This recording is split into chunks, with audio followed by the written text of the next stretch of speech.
this revolt, I was so enthusiastic about it because I think that precisely we didn't need any multicultural interpreters to tell us, like, and I don't think this was an illusion. You saw it on TV, tens of thousands of Tahrir Square, freedom, solidarity, and in a way you could directly identify with it. I think it was a genuine, universal event, immediately understandable. And you know what is crucial? This is not the boring UNESCO universalism, you know, these boring books, Weltkulturen, where, oh, this culture is great, that culture is great. No, as every true universality, it's a universality of struggle. We may need interpreters to understand Arab culture, but when people rebel there, we don't need interpreters. Negativity of freedom fighting is universal. Revolutions are a strange thing. There is only one rule, I claim. And this is a sad lesson for true tyrants. Revolutions never happen when situation is at its worst, in the sense that oppression becomes unbearable and then people explode. Unfortunately, they happen up to anti-communist uprising. For example, 56 in Hungary. It wasn't when things were at their worst. No, Imre Nagy was already prime minister, there was a softening from 54 and so on, but it's always unexpected. Okay, but let's go back to basic point. The first thing to note is that we in the West got, by we, I don't mean us, I mean liberal majority. We were perceiving events in the Middle East through a certain, of course, limited liberal perspective mixed with racism. So the message was, basically, to put it brutally, we would love to see democracy in Arab countries, but basically, the only way to mobilize the crowds in Arab countries is through some violent nationalism mixed with anti-Semitism or through some religious fanaticism. What we got, and we were all claiming that, oh, it would be nice to see a secular democratic revolt without anti-Semitism and so on. Now we got exactly what we pretended that we wanted. And it's true, my friend, a best Slovene journalist, was there for all 2 weeks on Tahrir Square. And he told me a wonderful story, precisely to provoke the people there. He was all the time asking them, what about the Jews? Do you think Zionists are behind?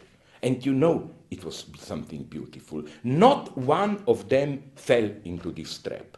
All of them said, leave Israeli out. They have nothing to do with this. This is our struggle against our tyrant and so on. The only one who was evoking Israel as enemy was Mubarak himself, whose line was that this unrest was instigated by Zionists. Again, the surprise is we got what we officially wanted and we had an uneasiness. And we were right to be uneasy. Because we got a universalist revolt, but a truly universalist revolt.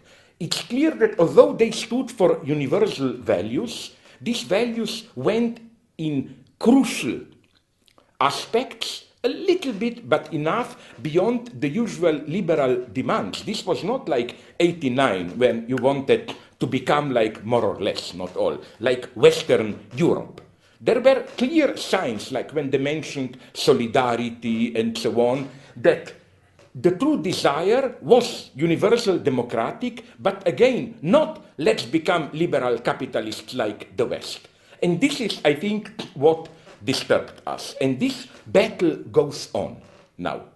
In the sense that, you know, I never liked too much, although they are beautiful, this, in the Kantian sense, erhabene, sublime moments, you know, million people there, we watch them as this, as Kant would have put it, interested observers, and we feel the same sublime enthusiasm. No. This is easy. And all right-wingers like this. Like, you almost don't get a right-wing politician today in France who is not ready to tell you, oh, you know, in 68 I was always also on the barricades, how beautiful it was. And then you return to life as normal. For me, the crucial thing is the day after.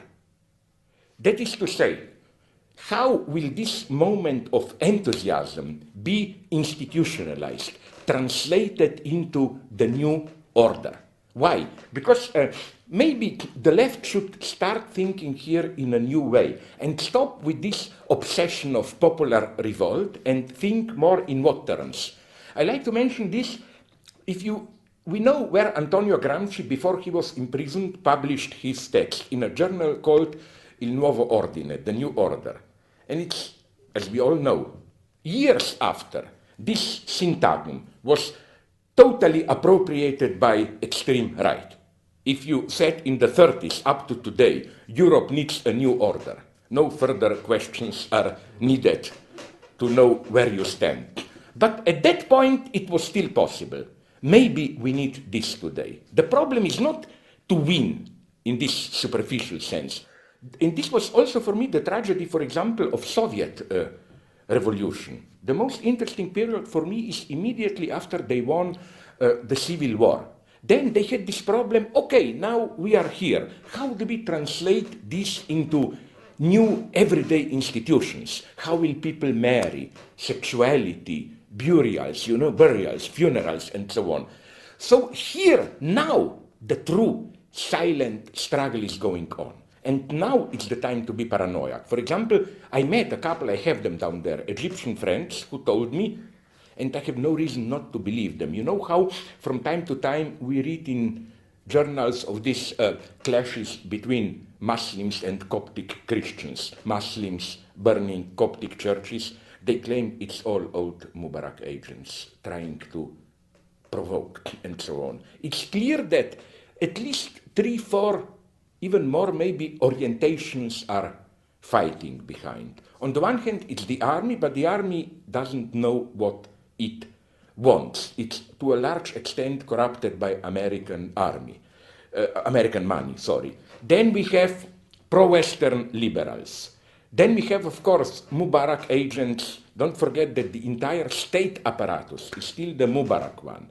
And then we get, but they are now not so strong, of course, Muslim fundamentalists, and then we are getting the genuine left, which desperately tries to organize itself through civil society apparatuses and so on. And now the most interesting struggle is totally more or less ignored by the Western media. Big things are happening there. Civil society is reconstituting itself. Trade unions, feminist organizations, student organizations. This is the struggle. Second thing, I think it should be looked as part of the same problem. Why did our media, with such joy, shift attention from Egypt to Libya?